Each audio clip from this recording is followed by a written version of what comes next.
Magandang araw naman sa inyong lahat dyan sa mga inyong kabahayan. At welcome to my vlog. This is my first vlog actually. And ang agenda naman natin ngayong araw na to is ipakita kung ano bang nangyayari sa amin tuwing Lenten season. Lalong-lalo na tuwing Biyernes Santo. Dito, makikita nyo ang aking mama at ang aking ate na nagre-ready ng ipamimigay mamaya.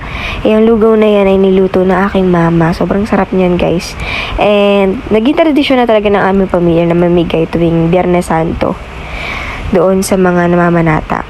At lumabas nga ako para tingnan kung marami na bang tao sa kalsadang nag-aantay para sa kanila o marami na bang nagpupunta doon sa San Vicente dahil doon na magmumula ang penitensya. Ayan, mag-hello kayo sa pamangkin ko. Ayan, nasa labas na nga kami, guys. Nag-aabang na kami, sobrang dami na ng tao. Then alas 8 na din ata ito.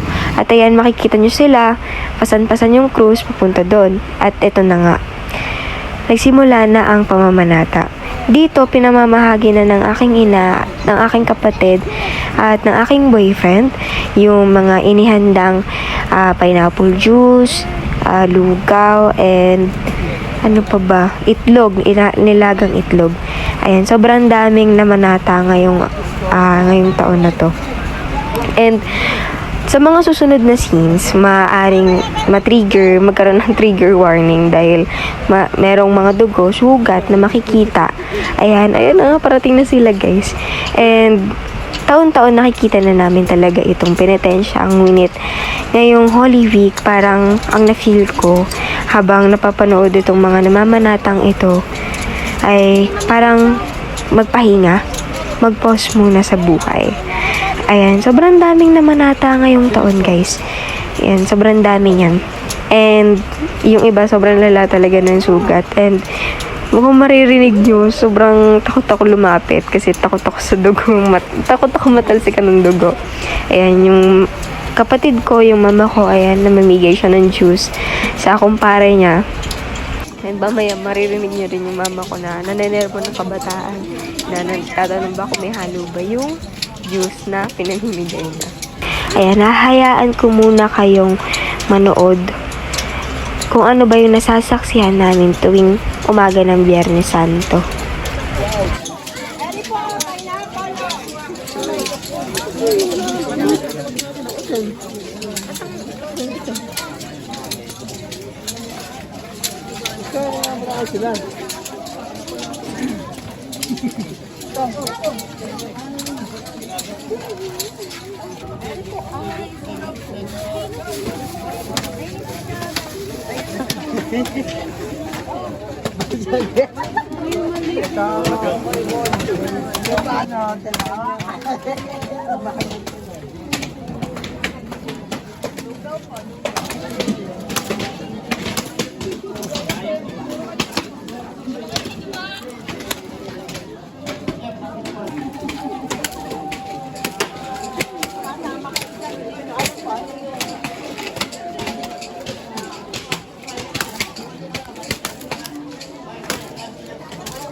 So, isa si kuya dun sa mga nakita ko medyo malala yung sugat niya dun sa likod and sa braso niya. And papunta kami ngayon sa court para tingnan yung mga namamanata pa. And medyo mabagal lang yung pag-usa dahil may nagsusugat pa dyan sa may tapat ng gate.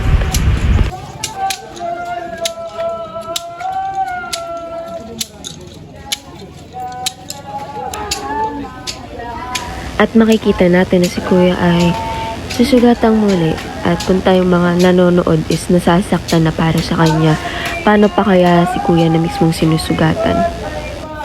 At patuloy nga nangyayari ang pabasa dito sa bisita ng San Jose.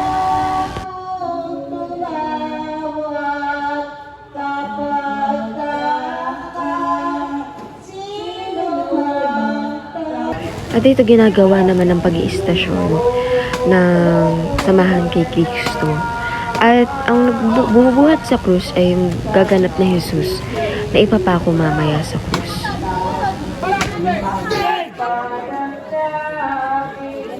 At dito makikita naman natin kung gaano nga ba kadaming tao ang nanonood dito sa pag-iistasyon na ito.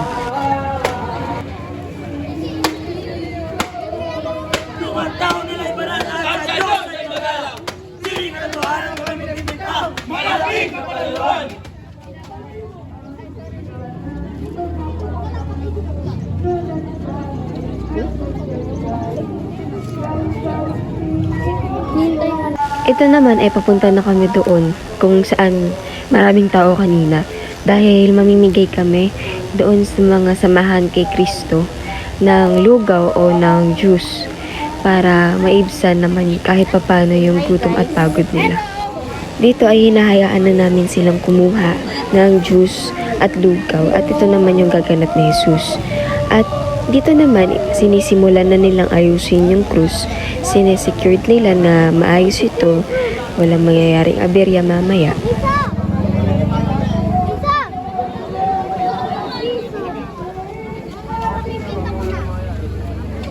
Dito ay malapit na talaga magsimula ang pagpapako sa krus.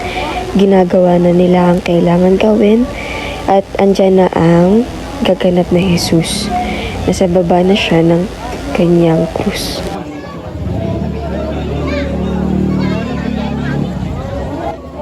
Nakaakyat na ang Jesus at ito ay nire-ready na siyang ipako dito sa kanyang krus. Ang pakong gagamitin nila ay yung ginagamit talaga nila. At ito ay kanilang nililinis ng mabuti, sinasanitize nila ng mabuti ito.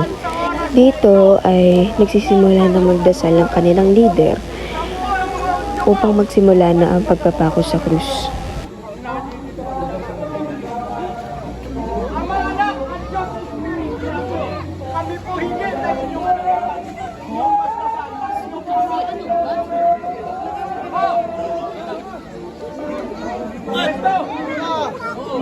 At dito, nagsisimula na silang magpatama ng pako dito sa martilyong hawak-hawak nila.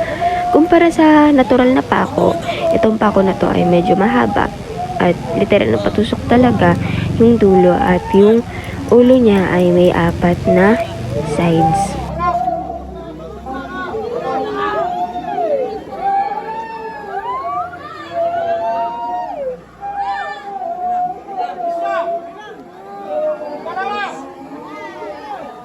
At dito ay talagang pinukpok na nila yung pako sa kamay ng gumaganap na Jesus.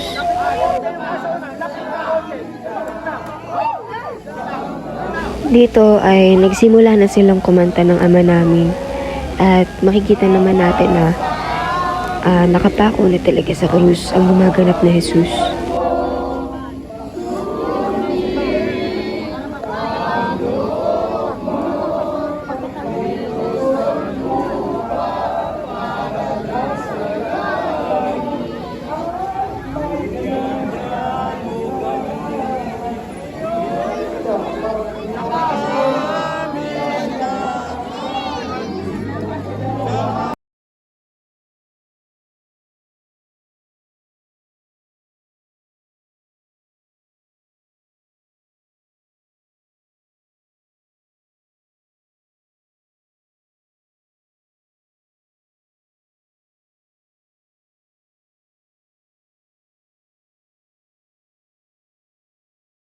Magandang hapon. So, ngayon, ang gagawin naman natin is manonood ng presyon. Ito naman is pipila siya papunta dun sa kung saan naka-destino yung mga car-off para sa mga sasama mamaya sa presyon.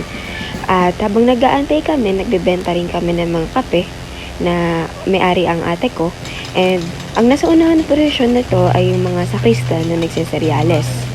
At ito yung ilang mga clips para makita ninyo kung ano-anong mga karo o puon yung sumama ngayong Biyernes Santo. At ito naman, nakikita ninyo yung Santo Entierro. At mamaya ay ililibing siya doon sa libingan niya. At makikita nyo, sobrang daming sumama. At ito naman ang Mater Dolorosa. At ito, sobrang ganda talaga ng karong ito. At sobrang ganda talaga ng karong ito. Ito yung nilalabas. Kaya Semana Santa. ito'y paminsan-minsan nakadungaw doon sa kanyang tahanan sa bayan ng Paumpong. At ito na nga, papunta na kaming bayan para manood ng sinakulo. Here's some clips for you para makita nyo din kung ano yung pinapanood namin nung gabing ito pagkatapos ng prosesyon. Ito ay ginaganap talaga kapag natapos na yung prosesyon. At ito ay natatapos minsan madaling araw na, kinabukasan na talaga. And sobrang ganda din talaga nitong palabas na ito. Makikita natin kung ano ba talaga yung naging buhay ng Panginoong Jesus. Actually, hindi talaga namin siya tinapos dahil mag-aalas 11 o alas 11 na talaga nitong oras na ito. And yun lamang, maraming salamat sa panonood at pauwi na kami nito. Thank you!